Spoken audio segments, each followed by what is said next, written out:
अगर बाबरी मस्जिद इलीगल थी तो फिर वो तोड़ने वालों को क्यों मिली, और अगर लीगल थी तो फिर उनको क्यों दिए? अगर इलीगल थी तो अडवाणी पे केस निकाल दो, और अगर लीगल थी तो फिर मुझे दो। अगर बाबरी मस्जिद इलीगल थी तो केस क्यों चल रहा है, और अगर बाबरी मस्जिद लीगल थी तो फिर क्यों किसको दे रहे आप? अब हम ये फैसले से मुतमईन क्यों नहीं है? मेरी बाबरी मस्जिद मेरा लीगल राइट है। मैं जमीन के लिए नहीं लड़ रहा हूं, मैं मस्जिद के लिए लड़ रहा हूं। हमारी लड़ाई मस्जिद की थी, लीगल राइट की थी। हमारी तौहीन की जा रही है जमीन देकर। हमको भीख में नहीं चाहिए कोई चीज, हमको हमारा हक है तो दो। हमको भिखारी समझकर मत देखो। हम हिंदुस्तान के बाइज्जत शहरी हैं, हमको किराएदार नहीं है, हमको फकीर नहीं है, भिखारी नहीं है कि तुम्हारे फेंके हुए टुकड़ों पर जिंदा रहेंगे हम।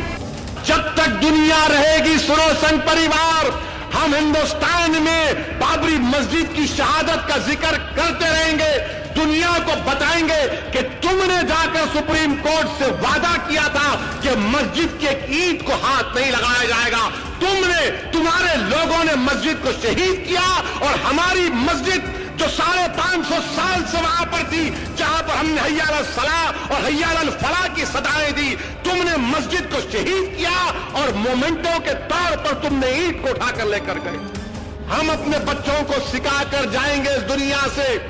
अगर हमारी सिस्कियां बाकी रहेंगी तो हम कलमा भी पढ़ेंगे और कहेंगे बाबरी मस्जिद की शहादत को याद रखो। इसलिए कहेंगे कि मस्जिद के लिए नहीं बल्कि इंसाफ के लिए। असदुद्दीन ओवैसी ने लिखा, योगी ने बांग्लादेश के अल्पसंख्यकों, बाबरी मस्जिद और संभल, कहीं भी किसी अल्पसंख्यक पर अत्याचार नहीं होना चाहिए, लेकिन बांग्लादेशी हिंदुओं के साथ दुर्व्यवहार का भारतीय मुसलमानों से क्या कनेक्शन? क्या उनका आशय ये है कि यहाँ मुसलमानों के साथ बनसेट जैसा व्यवहार किया जाना चाहिए? अगर उन्हें बांग्लादेशी अल्पसंख्यकों की इतनी चिंता है तो आप शेख हसीना को वापस क्यों नहीं भेजते? वो भारत में क्यों रह रही हैं? सुप्रीम कोर्ट ने खुद माना, इस बात का कोई सबूत नहीं कि बाबरी मस्जिद किसी मंदिर को तोड़कर बनाई गई थी।